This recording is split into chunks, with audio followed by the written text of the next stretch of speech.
Hello guys, कैसे हैं आप लोग। आशा करते हैं बहुत ही अच्छे होंगे। आज हम लोग का होली का वीडियो शूट हो रहा है। आप लोग ब्लॉग में बने रहें। चलिए आप लोग को दिखाते हैं। चल रहा है। दोनों साइड इक्वल स्पेस रहना चाहिए। इसको लाइट ठीक है, सामने फुल करिए। 1 2 वेट 4 सामने 9 नंबर मिलना। देखिए गाइज, हम लोग लोकेशन पर आ चुके हैं। आप ब्लॉग में बने रहे। आप लोग सोचते होंगे कि कैसे शूट होता है। देखिए आज आप लोग का दिखाते हैं शूटिंग।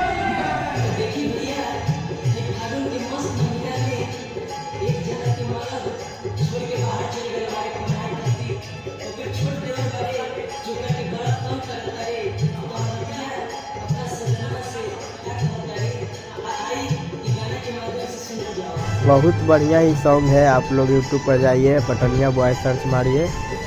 आप लोग सुनिए, ढेर सारा प्यार दुलार दीजिए। लाइक सब्सक्राइब करना ना भूलिए। आप लोग खूब सारा ढेर सारा लाइक कीजिए। मोबाइल में देखते हैं, सामने से देखना जरूरी ना है।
हो गया सर।